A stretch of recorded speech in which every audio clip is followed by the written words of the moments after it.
ಅಂತ ನಮ್ಮ ಹೆಸರು. ಮಂಡ್ಯ ಜಿಲ್ಲೆ ಮದ್ದೂರು ತಾಲೂಕು ಕಸಬಾ ಹೋಬಳಿ ಗೊರನಹಳ್ಳಿ ಗ್ರಾಮದವರು. ನಾವು ಇತ್ತೀಚೆಗೆ ತೆಂಗಿನ ಸಸಿ ನೀಡೋಣ ಉದ್ದೇಶದಿಂದ ಸುತ್ತ ಇಡೀ ಡಿಸ್ಟಿಕಲ್ಲೆಲ್ಲ ಹುಡುಕಿದ್ದೀವಿ, ಬೇರೆ ಬೇರೆ ಡಿಸ್ಟಿಕಲ್ಲಿ ತಾಲೂಕುಗಳೆಲ್ಲ. ಯೂಟ್ಯೂಬಲ್ಲಿ ನೋಡಲಾಗಿ ಇವರ ಅಡ್ರೆಸ್ ಗೊತ್ತಾಗಲಾಗಿ ಗುಬ್ಬಿ ತಾಲೂಕು ಚೇಳೂರು ಹೋಬಳಿ ಡಿ ಲಿಂಗಪ್ಪ ಅಂತ ಅವ್ರ ಹೆಸರು. ಡಿ ಲಿಂಗಪ್ಪ ಅನ್ನೋ ಫಾರಮ್ ಯೂಟ್ಯೂಬಲ್ಲಿ ನೋಡಿ ನಮಗೆ ಇದು ಒಂದು ಸ್ವಲ್ಪ ಇಷ್ಟ ಆಗಿ ಬಂದು ಇಲ್ಲಿ ಹುಡುಕಿ ನೋಡಿದಾಗ ಸಸಿಗಳು ಮತ್ತು ಮರಗಳು, ಹಳೆ ಮರಗಳು ಎಲ್ಲ ನೋಡಿ ಬಿತ್ತನೆ ಬೀಜ ಚೆನ್ನಾಗಿದೆ ಅಂತ ನೋಡಿ ಇಷ್ಟಪಟ್ಟು ತಗೋಗ್ತಾ ಇದ್ದೀವಿ. 250 ಪೀಸ್ ತಗೋಗ್ತಾ ಇದ್ದೀವಿ ನಾವು. ರೈತರು ಬೇಕಾದ ಸಂಪರ್ಕಿಸಿ, ಫೋನ್ ನಂಬರು ಯೂಟ್ಯೂಬಲ್ಲಿ ಇದೆ ಇವರು.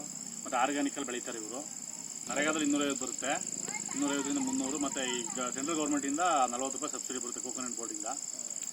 ರೈತರು ಇಚ್ಛಿಸುವಂಥ ರೈತರು ಬಂದು ಕಾಂಟ್ಯಾಕ್ಟ್ ನಂಬರ್ ಇರುತ್ತೆ, ಯೂಟ್ಯೂಬಲ್ಲಿ ಫೋನ್ ಮಾಡ್ಕೊಂಡು ತಗೊಂಡೋಗಿದ್ರೆ ಚೆನ್ನಾಗಿದೆ ಫಸಲು. ನೋಡಿದ್ದೀನಿ ನಾನು ಸಸಿಗಳು, ಹಳೆ ಮರಗಳೆಲ್ಲ.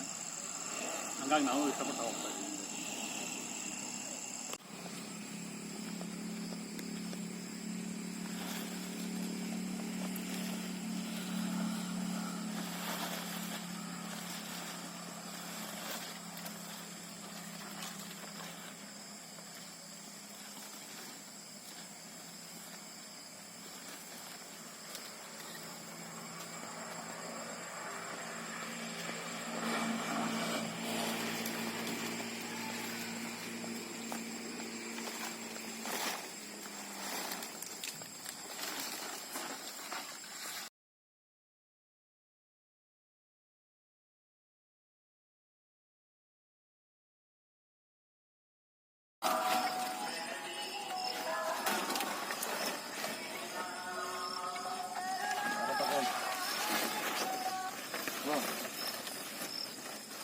ಎಷ್ಟದು ಹೋಗೋದಲ್ಲ ಈಗ